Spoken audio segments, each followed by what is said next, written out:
আসসালামু আলাইকুম। তৃতীয় শ্রেণী পরীক্ষায় যে অঙ্কগুলো প্রায় আসে সেই অঙ্কগুলো আজ সমাধান করব। সেম অঙ্ক না আসলেও এই একই রকম টাইপের অঙ্কগুলো প্রায় আসবে।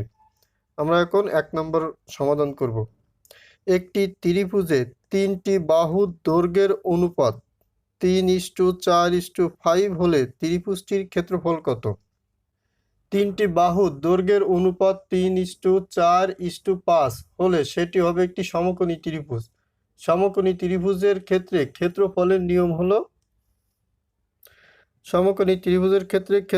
নিয়ম হলো ক্ষেত্রফল সমান হাফ ইন্টু ছোট দুই বাহু, তো ছোট দুই বাহু গুণফল, তাহলে 3 গুণ 4। এটা হলো সমকোণী ত্রিভুজ কিনা এটা একটু আমরা দেখব। তার জন্য আমরা পিথাগোরাসের যে সূত্র আছে, তাহলে 5 সমান 3 প্লাস 4, তাহলে এখানে কত হবে? 5 5 25 সমান 3 4 3 3 9 প্লাস 4 4 16, 25 সমান দুই পাশে 25 হবে। তাহলে এটা পিথাগোরাসের সূত্র যদি বোঝা যায় এটা একটি সমকোণী ত্রিভুজ। আর সমকোণী ত্রিভুজের যদি এটি সমকোণ হয় তাহলে একটি অপরটি হলো সমকোণের বরাবর যেটি থাকে এটা অতিভুজ। তাহলে এটা যদি ভূমি হয় এটা হলো লম্ব। এই ক্ষেত্রে বড়টি সবসময় অতিভুজ হবে আর ছোট দুইটা এটা হলো ভূমি হবে আর এটা লম্ব হবে। এই ক্ষেত্রে আমরা তাহলে কি বলতে পারি? ত্রিভুজের ক্ষেত্রফল সমান হাফ ইন্টু ভূমি গুণ লম্ব।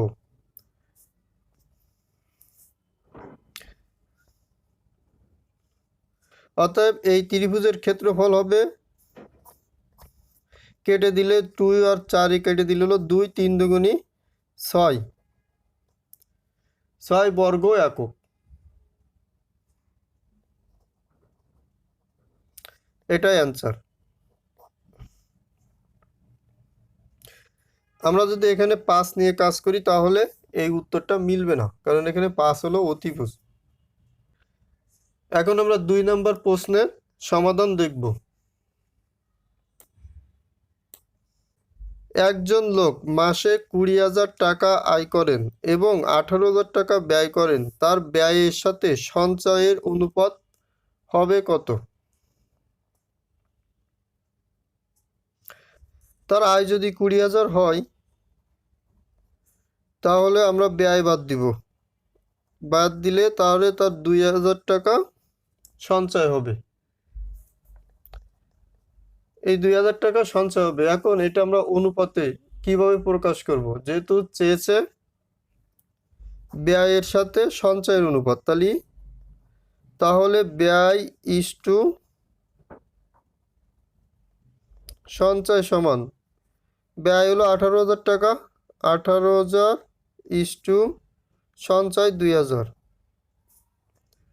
এখন এটা আমরা কাটাকাটি করব, 18,000 ভাগ 2,000, 3 0 3 0 বাদ, এটা হলো 9 বাদ যাবে আর এখানে 1 থাকলো, তাহলে এর উত্তর হবে হলো 9:1।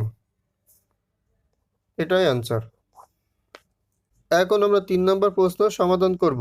1 থেকে 99 পর্যন্ত সংখ্যাসমূহের গড় কত?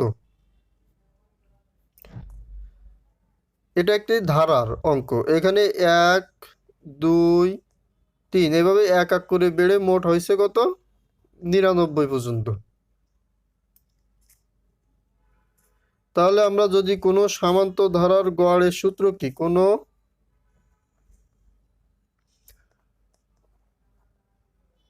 সমান্তর ধারার নির্ণয়ের সূত্র বা ধারার গড় নির্ণয়ের সূত্র সমান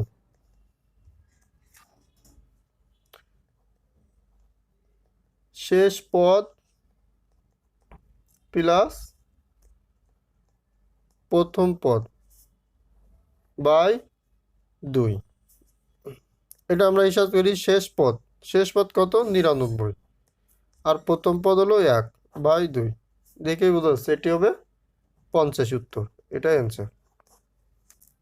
আমাদের প্রায় সবারই একটি সূত্র মনে থাকে যে 1 থেকে 100 পর্যন্ত সংখ্যাদ্বয়ের যোগফল কত? 50 মানে 5050।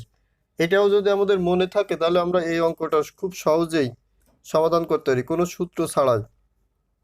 কারণ এখানে 1 থেকে 99 পর্যন্ত চেয়েছে, তাহলে এখানে 100 মাইনাস হবে। 100 মাইনাস করলে যে সংখ্যাটা আসবে সেটা হলো 4950। একে আমরা যেহেতু 1 থেকে 99, তাহলে এখানে মোট সংখ্যা কয়টি? 99টি। 99 দিয়ে ভাগ করলে উত্তর হবে 50। এভাবেও আমরা এই অঙ্কটা সমাধান করতে পারি। এখন আমরা 4 নম্বর প্রশ্নের সমাধান করব। 12টি ডিমের বিক্রয় মূল্য 15টি ডিমের ক্রয় মূল্যের সমান হলে শতকরা কত লাভ হবে? এটা আমরা ধরে করব। ধরি 12টি ডিমের বিক্রয় মূল্য 12টি ডিমের বিক্রয় মূল্য সমান 100 টাকা। তাহলে একটি ডিমের বিক্রয় মূল্য কত হবে? 100/12, এটা হলো কাটাকাটি করলে হবে 25/3 টাকা। এখন 12টি ডিমের বিক্রয় মূল্য যা 15টি ডিমের ক্রয় মূল্য তাই, তাহলে আমরা এবার লিখতে পারি 15টি ডিমের ক্রয়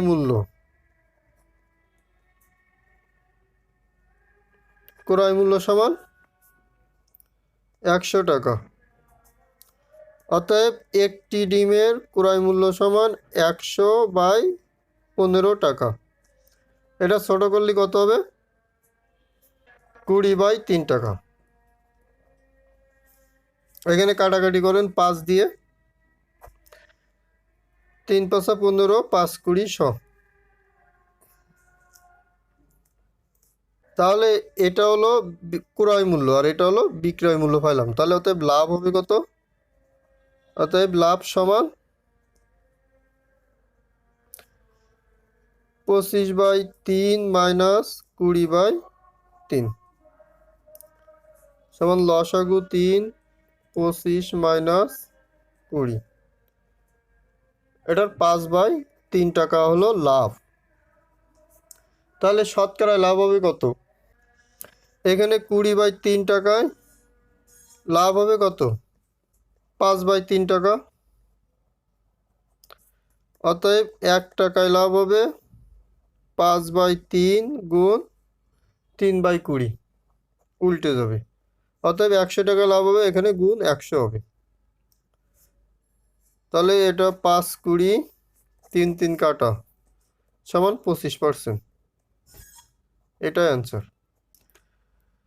এখন আমরা 5 নম্বর প্রশ্নের সমাধান করব। এখানে প্রথম পদ হলো 16, তাহলে দ্বিতীয় পদটা কিভাবে আসছে? 16 সাথে 6 যোগ করলে, তাহলে 16 সাথে আমরা 6 যোগ করলে কত পাবো? +6 সমান 22। তৃতীয় পদটি কিভাবে আসছে এখানে দেখি। তৃতীয় পদটি হলো আমরা 22 সাথে 22 প্লাস 6 এর ডাবল হয়েছে। 22 + 6 ডাবল হলো 12, তাহলে কত হবে? 4 2 3 34। এখন হলো 58, এটা হলো চতুর্থ পদ। 58টি কিভাবে আসছে? 34 প্লাস ডাবল এর 24। এখানে 58টি হলো 34 প্লাস 12 ডাবল করতে হবে। ডাবল করলে কত হবে? 12 দুগুণী 24 সমান 58। পঞ্চম পদটি আসছে হলো 58 প্লাস 24 ডাবল হলো 48 সমান 106। তাহলে ষষ্ঠ পদটি আসবে 106 প্লাস 48 × 96 সমান 202। এই 202 হলো অ্যান্সার হবে। এখন আমরা 6 নম্বর একটি বীজগণিতের মান নির্ণয় দেখব। এখানে a প্লাস বি সমান 5 এবং a মাইনাস বি সমান 3 হলে a b এর মান কত? আমরা a b সূত্র সবাই জানি। এখানে a b সূত্র হলো a plus B by 2 whole square minus a minus B by 2 whole square. এটা হলো a b সূত্র। এবার আমরা a b এর মান কত? 5 by 2 whole square minus a minus b এর মান হলো 3 বাই 2 হোল স্কয়ার। এটা হিসাব করব। 5 5 25 বাই 4 মাইনাস 3 3 কে 9 2 দুগুনি 4। এখন এটা লসাগু করলে লসাগু 4 25 মাইনাস 9, এটা বিয়োগ করলে 16 বাই 4 4 4 16, এটা অ্যান্সার। 20 জনে একটি কাজের অর্ধেক করতে পারে 6 দিনে, ওই কাজটি 5 জনের কত দিন লাগবে? 20 জনে হাফ কাজটি করতে পারে, হাফ কাজটি করতে পারে 6 দিনে। অতএব 20 জনে সম্পূর্ণ কাজটি, সম্পূর্ণ বা এক অংশ কাজটি করতে পারে 6 গুণ 2 দিনে, কারণ এখানে সংখ্যাটি উল্টে যাবে। অতএব একজনে সম্পূর্ণ কাজটি করতে পারে, আরো বেশি সময় লাগবে, 6 গুণ 2 গুণ 20 এত দিনে। অতএব 5 জনে সম্পূর্ণ কাজটি করতে পারবে 6 গুণ 2 গুণ 20 বাই 5, একটু কম সময় লাগবে। তাহলে 4 5 20 সমান, এখানে গুণ করলে হবে 4 4 24, 24 দুগুণে 48। এটার একটা শর্টকাট আছে। শর্টকাটটা হলো যে 20 জন লোক অর্ধেক কাজ করে 6 দিনে, আবার 5 জন লোক ওই কাজটা ফুল করে কত দিনে? এর শর্টকাট হলো 20 জন গুণ করে কয় দিনে? 6 দিনে। কতটুকু করে? হাফ, হাফ অংশ। ঠিক একইভাবে নিচেও আমরা এই একই লিখব। এই 5 জন লোক হাফ অংশ করবে x দিনে, এইখানে দিয়ে দেওয়া নেই, সমান হাফ দিব। এখন এখানে কাটাকাটি করি, 4 আর এই এই এই বা অর্ধেক অর্ধেক কেটে যাবে, তাহলে কি হবে? এখন এখানে x সমান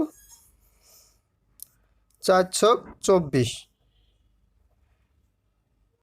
তাহলে যদি 24 দিনে তারা অর্ধেক কাজ করে, x হলো দিন যেহেতু, তাহলে x সমান কত? 24। তাহলে 24 দিনে করে অর্ধেক কাজ। তাহলে যদি তারা সম্পূর্ণ কাজটি করতে চায়, তাহলে এর সাথে আমাদের 2 যোগ গুণ করতে হবে, সমান 24 দুগুণে 48। এটা মূলত সূত্র হলো, আমি আগে একটা মেন্টাল অ্যাবিলিটির যে শর্ট ক্লাস এখানে আমি লিখেছিলাম। এটা সূত্র P1 D1 এবং H1 বাই P2 D2 এবং H2 সমান ওয়ার্ক 1 এবং ওয়ার্ক 2। এই সূত্র অনুযায়ী এই অঙ্কগুলো যাবতীয় অঙ্ক সব সমাধান করা যায়। এবং এই নিয়ে একটা ভিডিও হতেছে, এই আমার চ্যানেলে একটা ছোট ভিডিও দেওয়া আছে, এই ভিডিওটি দেখে নিলে আপনি এই সূত্রটা ভালোভাবে অ্যাপ্লাই করতে পারবেন। 3 হইতে 30 পর্যন্ত মৌলিক সংখ্যা কয়টি? এখন এখানে 3 হইতে যদি 1 হইতে হতো তাহলে বের করা আরো সহজ হতো। যেহেতু 3 হইতে, তাহলে আমরা একটা সংখ্যা মনে রাখবো,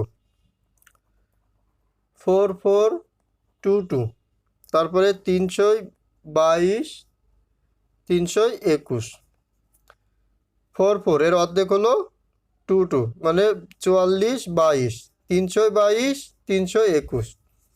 এখানে এটা হলো 1 থেকে 10-এর ভেতর মৌলিক সংখ্যা 4টি, 10 থেকে 20-এর ভেতর 4টি, তারপরে 20 থেকে 30 পর্যন্ত হলো দুটি, 30 থেকে 40 পর্যন্ত হলো দুটি, এভাবে আমরা 100 পর্যন্ত, 100 তার মানে 90 থেকে 100 পর্যন্ত হলো একটি। এখন আমাদের যেহেতু শেষে 3 থেকে 30, তাহলে আমরা 1 থেকে 30 পর্যন্ত কয়টি আছে দেখি। তাহলে 1 2 3, তাহলে 4 আর 4 8 আর 2 10টি, 1 থেকে 10টি।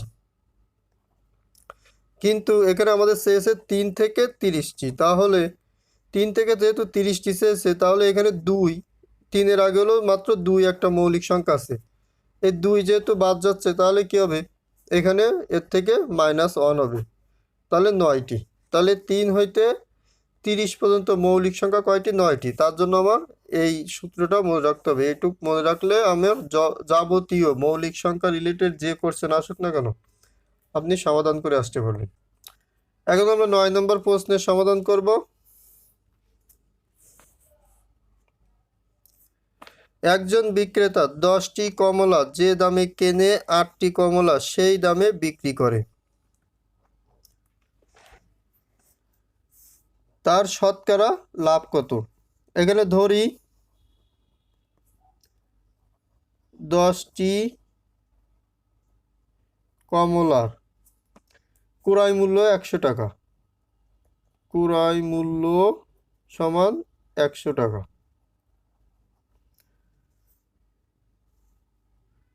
তাহলে 10টি কমলা কেনে কয় টাকা দিয়ে? 100 টাকা দিয়ে। তাহলে একটি কমলা কয় টাকা দিয়ে কিনবে সে? 100/10 সমান 10 টাকা দিয়ে। আবার যে দামে সে ক্রয় করে 10টি কমলা, ওই দামে সে 8টি কমলা বিক্রি করে, তাহলে 2টা লাভ হয়। কমলার বিক্রয় মূল্য তাহলে 100 টাকা হবে, বিক্রয় মূল্য সমান 100 টাকা। অতএব একটি কমলার বিক্রয় মূল্য সমান 100/8 সমান কাটাকাটি করলে হবে 25/2 টাকা। তাহলে সে লাভ করে কত? অতএব লাভ সমান 25/2 - 10, লসাগু 2, 25 - 10, এখানে 20 হবে। তাহলে 5/2 টাকা। তার হলো একটি কমলায় লাভ হয় 5/2 টাকা, অতএব 100 টাকা লাভ হয়। আর এই একটি কমলার দাম যেহেতু 10 টাকা, তাহলে সে 10 টাকায় লাভ করে 5/2 টাকা, অতএব 1 টাকায় কম, অতএব 100 টাকায় লাভ করবে, গুণ 100 হবে। এখন এটা হিসাব করি, 5/2 এটা উল্টে যাবে 10 আর উপরে যাবে 100, 0 0 কাটা 5 সমান 25%। এটাই উত্তর। 10 নম্বর হলো 120 ডিগ্রি কোণের সম্পূরক কোণ কোনটি? যদি এই অঙ্কটি পরীক্ষা আসে তাহলে কিভাবে? সম্পূরক এবং পূরক কোণের মধ্যে বেশিরভাগ সমস্যাটা হয় পূরক। সম্পূরক বানানটি বড়, পূরক বানানটি ছোট। তাহলে সম্পূরক কোণ কত ডিগ্রি হবে? সম্পূরক কোণ হবে 180 ডিগ্রি আর পূরক কোণ হবে 90 ডিগ্রি। অতএব যে দুটি কোণের পরিমাপ 90 ডিগ্রি হবে সেটা হলো পূরক, আর যে দুটি কোণের পরিমাপ হলো 180 ডিগ্রি হবে সেটা হলো সম্পূরক। তাহলে এটা যদি এখানে 120 ডিগ্রি হয় এই কোণটা, তাহলে এটা কত হবে? 180 থেকে 120 ডিগ্রি মাইনাস সমান কত হবে? 60 ডিগ্রি। এটা হবে 60 ডিগ্রি। এটাই আনসার। এখান থেকে এই দুইটি ত্রিভুজের উপর প্রায় পরীক্ষায় কোশ্চেন আসে, তাই আশা করি দুইটি টেকনিক মনে রাখবেন। 11 নম্বরে সমকোণী ত্রিভুজের অতিভুজ সংলগ্ন কোণ দুটির প্রত্যেকটি কি কোণ? তাহলে একটি সমকোণী ত্রিভুজ আর কি, এটা যদি একটি সমকোণী ত্রিভুজ হয়, এটা যদি 90 ডিগ্রি হয়, তাহলে এই কোণ দুটি কি হবে? এই কোণ দুটি অবশ্যই 90 ডিগ্রির কম হবে, আর যেটি 90 ডিগ্রির কম হবে সেটা অবশ্যই সূক্ষ্মকোণী ত্রিভুজ হবে। এটা 90 ডিগ্রি হলে অবশ্যই এই দুইটা 90 ডিগ্রির কম হবে, অতএব এটা 45 অথবা এটা 45 ডিগ্রি হওয়ার সম্ভাবনা বেশি থাকে যদি এই দুইটা বাহু সমবাহু হয়। তাহলে এর উত্তর হবে সূক্ষ্মকোণ। সূক্ষ্মকোণ। আজকে শেষ অঙ্ক হলো পিতা পুত্রের অঙ্কটা দিয়ে আজকে ভিডিওটি শেষ করব। পিতা ও পুত্রের বয়সের অনুপাত 11:4। পিতার বয়স 44 বছর হলে পিতা ও পুত্রের বয়সের সমষ্টি কত? এটা হলো ধরে করতে হবে। ধরি পিতার বয়স সমান 11x বছর, পুত্রের বয়স সমান 4x বছর। এখানে পুত্রের বয়সের যখন 4 বছর থাকবে পিতার বয়স তখন হবে 11 বছর। এখন প্রশ্নপত্রে পিতার বয়স যেহেতু 44 বছর হলে পিতা ও পুত্রের বয়সের সমষ্টি কত? এখানে পিতার বয়সটা দেওয়া আছে, তাহলে আমরা প্রশ্ন মতে লিখতে পারি বা সত্য মতে 11x সমান 44, অতএব x সমান কত হবে? 4। অতএব পিতার বয়স কত হবে? পিতার বয়স হবে